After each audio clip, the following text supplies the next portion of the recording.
नमस्कार विद्यार्थी मित्रांनो, नवोदय सक्सेस अकॅडमी या आपल्या यूट्यूब चॅनलवर सगळ्यांचं स्वागत करतो. आपला बेसिक मॅथ या सिरीजमध्ये आपला हा तिसरा भाग आहे ह्याचा, बरोबर. तर या अगोदर तुम्हाला व्यवस्थित कळालंच असेल. बघा, आज तिसरा भाग बघूया.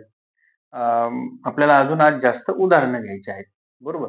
बघा, आपण काय बघितलं, जर सारखी चिन्ह असतील, समजा दोन संख्या आहेत आणि आपल्याला बेरीज वजाबाकी करायची. सारखी चिन्ह म्हणजे काय? दोन्ही संख्यांची चिन्ह प्लस प्लस आहेत, किंवा सारखी चिन्ह म्हणजे काय, अजून दोन्ही संख्याची चिन्ह कशी आहे, मायनस मायनस आहे. प्लस प्लस असणे दोन्ही संख्या किंवा मायनस मायनस असणे दोन्ही संख्या, ही झाली सारखी चिन्ह. अशा वेळेस आपल्याला काय करायचं, बेरीज करायची. जर सारखी चिन्ह असेल प्लस प्लस किंवा मायनस मायनस, तर आपल्याला बेरीज करायची, बरोबर. दुसरं आपण बघितलं, वेगळी चिन्ह म्हणजे काय? एका संख्येचं चिन्ह प्लस आहे आणि एका संख्येचं चिन्ह मायनस आहे, किंवा एका संख्येचं चिन्ह मायनस आहे, दुसऱ्या संख्येचं चिन्ह प्लस आहे, बरोबर. दोन्ही संख्येची चिन्ह वेगळी असतील तर अशा वेळेस आपल्याला काय करायचं, त्या प्रश्नामध्ये वजाबाकी करायची. ठीक आहे. आता बघा, तिसरा पॉईंट आपण बघितला, बेरीज कधी करायची? समान चिन्ह असताना, सारखी चिन्ह असताना. वजाबाकी कधी करायची? वेगळी चिन्ह असताना, बरोबर. आणि आलेलं जे आन्सर आहे, आलेल्या उत्तराला चिन्ह कोणतं द्यायचं? तर येणाऱ्या उत्तराला चिन्ह द्यायचं मोठ्या संख्येचं. त्या मोठ्या संख्येचं चिन्ह जर प्लस असेल तर येणाऱ्या उत्तराला चिन्ह प्लस, बरोबर. आणि त्या प्रश्नातल्या येणाऱ्या उत्तराचं चिन्ह जर मायनस असेल तर येणाऱ्या उत्तराला चिन्ह मायनस, मोठ्या संख्येचं चिन्ह. एवढं आपल्याला लक्षात ठेवायचं. आता आपण बघूयात यावर उदाहरण. बघा, उदाहरण काय? पहिलं उदाहरण आहे 6 आणि 6, -6 आणि -6 दोन्ही संख्येची चिन्ह कशी आहे?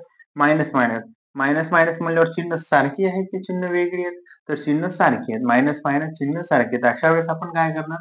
बेरीज. म्हणजे सांगा, 6 आणि 6 किती? 12. आणि चिन्ह मोठ्या संख्येचं, दोन्ही संख्या सारख्या म्हणजे दोन्ही संख्येचं चिन्ह काय आहे? मायनस, म्हणजे आन्सर इज 12. दुसरं उदाहरण बघा, 6 आहे आणि 6 आहे, -6 आहे आणि इकडे +6 आहे. म्हणजे चिन्ह काय वेगळी, ऑब्व्हियसली. -6 आणि +6 चिन्ह वेगळी तर आपण काय करतो, त्यामध्ये वजाबाकी. +6 आणि -6, 6 तून 6 गेली 0, बरोबर. 6 तून 6 गेली काय, याचा आन्सर काय येणार? 0 येणार. ठीक आहे. आता बघा पुढं, -11 आणि +8, -11 आणि +8. चिन्ह सारखी आहेत का वेगळी आहेत? चिन्ह काय आहेत? वेगळी आहेत. बघा, इथं मायनस आहे, इथं प्लस आहे. 11चं चिन्ह मायनस आहे, 18चं चिन्ह प्लस आहे. बघा, मायनस आणि प्लस चिन्ह वेगळी येणार आपण वजाबाकी करायची आपल्याला. बघा, 18 आहे आणि 11 आहे. 18 तून 11 गेले किती राहणार? 18 तून 11 गेले 7. 18 तून 11 गेले किती राहतात? 7 राहतात. चिन्ह कोण्या संख्येचं? मोठ्या संख्येचं. मोठी संख्या आहे 11, 11चं चिन्ह आहे प्लस, बरोबर. आता बघा पुढचं उदाहरण. आता आपल्याला 4 नंबरचं उदाहरण बघायचं. बघा, पहिलं आहे सुरुवात, 5 वजा 5, 5 वजा 5 वजा 4 वजा 5 अधिक 3 वजा 4, राईट. बघा, आता हा 5 आहे, हा प्लस मध्ये, इकडे मायनसचं चिन्ह नाही, काय नाही, म्हणजे हा +5 आहे आणि हा काय आहे? -5 आहे. +5 -5 कॅन्सल, म्हणजे इथं काही राहिलं का? नाही. आता काय राहिलं? -4 आणि -5, -4 आणि -5. -4 आणि -5 आपण समजा याचा आन्सर लिहिलं, दोन्ही चिन्ह सारखे आहेत म्हणजे याची होणार बेरीज. -5 आणि -4 झाली 9, बरोबर. याचा आन्सर किती आला? -9. आता हे +3 लिहून घ्या आणि हे -4 हे लिहून घेतले. -5 आणि -4चा आन्सर काढलं, -9. +3 आणि -4, +3 आणि -4 हे आपण जसच्या तसे लिहून घेतले. +3 आणि -4 आणि +5 -5 आपण कॅन्सल केलं. 5तून 5 गेली आणि -4, बरोबर. सारखी चिन्ह बघा, -9 -4 सारखी चिन्ह, -9 आणि -4 किती? -13. हे +3 जसेच्या तसे आपण लिहिले, बरोबर. -9 आणि -4 हे -9 आणि हे -4 हे झाले -13, बरोबर. आणि हे +3 जसेच्या तसे लिहिले, बरोबर. आता चिन्ह काय आहे? वेगळं आहे. हे -3 आहे, हे +3 आहे, म्हणजे होणार वजाबाकी. वेगळं चिन्ह वजाबाकी. 13 आणि 13तून 3 गेले किती राहतात? 10. चिन्ह मोठ्या संख्येचं, मोठी संख्या कोणती? 13. 13चं चिन्ह काय? वजा, म्हणजे याचा आन्सर काय? -10. बघा, आता पुढचं उदाहरण. 5 आहे, 4 आहे. 5 आणि 4 किती? याचा आन्सर किती? 9. 5 आणि 4 किती? 9. बाकी जसच्या तसं लिहा. -5, 5 आणि 4 दोन्ही प्लस मध्ये आपण 9 लिहिले. -5 जसच्या तसा खाली लिहिला.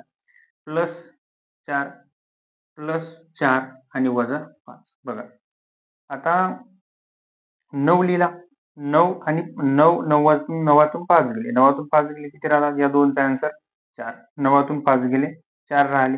प्लस 4 प्लस 4 आणि प्लस 4 म्हणजे 2दा 4 आहे. म्हणजे किती झाले ते 8 आणि वजा 5 हे वजा 5 जसेच्या तसे लिहिले. हे 8 कसे आले? प्लस 4 आणि प्लस 4. याचा आन्सर आला 8. हे वजा 5 आपण इकडे हे जसच्या तसे लिहिले. बरोबर. आता बघा 4 आणि 8. 8 आणि 4 किती? 12. 12 वजा 5. हे 12 आणि हे 5. बरोबर. वजा 5 जसच्या तसे लिहिले. 4 आणि 8 ची बेरीज केली 12. 12तून 5 गेले. किती राहतात? याचा आन्सर किती येणार? 7. 12तून 5 गेले 7. बघा चिन्ह मोठ्या संख्येचं 12चं चिन्ह प्लस म्हणजे इकडे प्लस 7.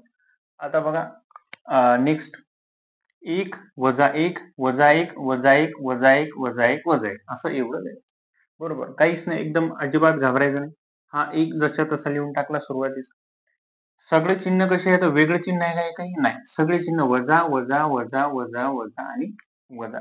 सगळ्याची चिन्ह सारखी आहेत. वेगळे चिन्ह नाही. म्हणजे आपल्याला करायची बेरीज. बरोबर. आणि चिन्ह तेच. सगळ्याची काय करायची? बेरीज. किती किती एक आहेत बघा. 1 2 3 4 5 6. 6 एक आहेत. कारण आपल्याला बेरीज करायची आहे. कारण चिन्ह सारखे आहे. 1 वजा 6. 1 वजा 6चं उत्तर काय येते? म्हणजे 6तून 1 गेला 5 आणि चिन्ह मोठ्या संख्येचं म्हणजे या मायनस म्हणजे याचा आन्सर येईल वजा 5. ठीक आहे.